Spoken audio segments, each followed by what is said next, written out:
Welcome back to NedDev. In this part 2 of scalars, we're going to learn what types can go into a scalar.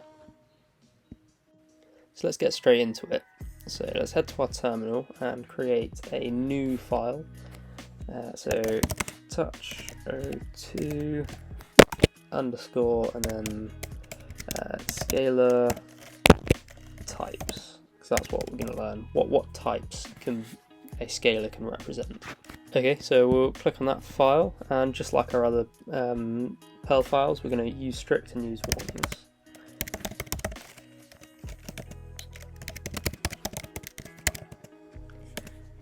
Right, now, so let's make a comment so it's useful.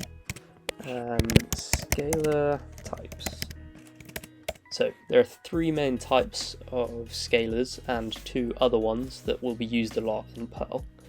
The first 3 are strings, the second one is integers, and the third one is a floating point number.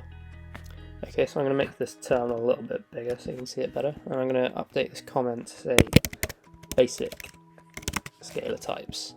So just like we learned in the previous video, we want to declare this variable using the keyword my and the sigil $. And we'll say my string. That's the first type of scalar we'll be using. We'll open it with quotes and we'll just write string, there we are, or str. That's a common abbreviation.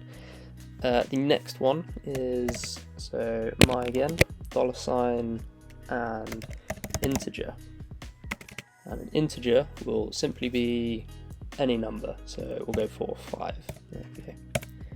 And thirdly is my and floating point, so I'll just write float. So a floating point number is simply a number with a decimal point in it.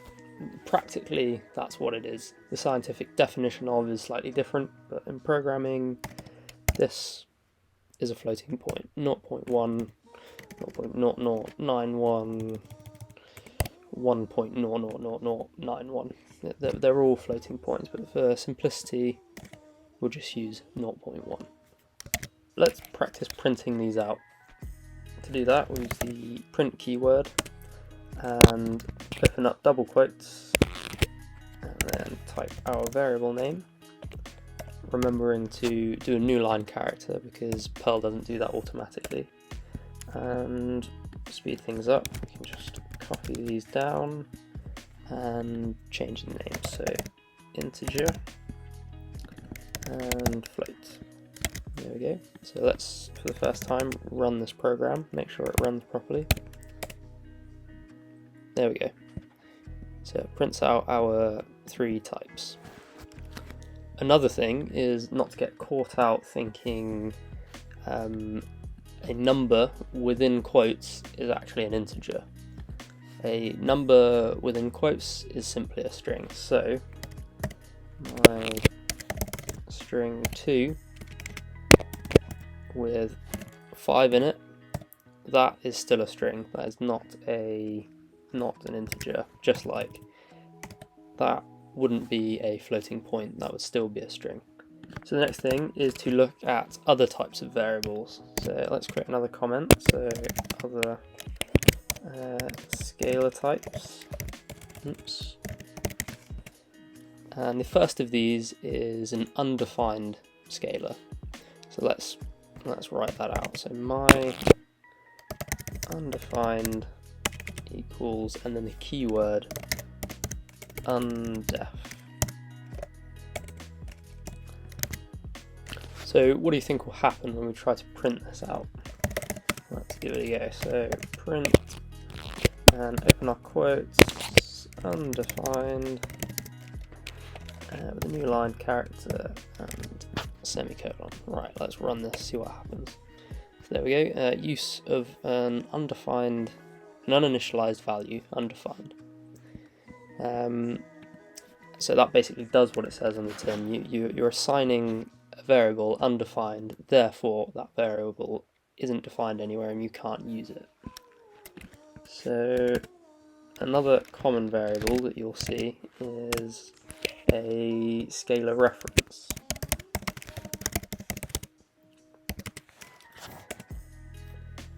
It's quite common in a system to have maybe someone's first name and someone's last name, and then at some point within the system you want to concatenate those two to address them by their full name. So let's create two variables, one first name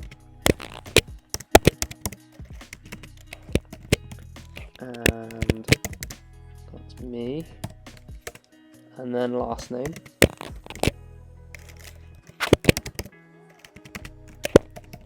Oops.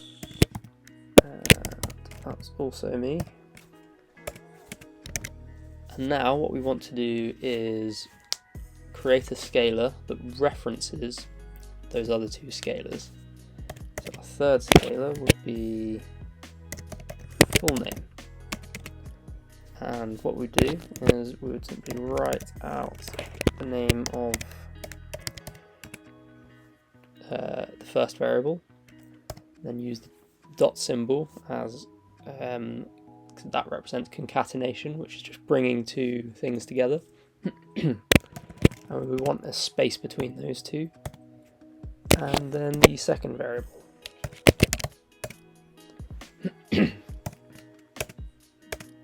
So let's print this out and see what happens.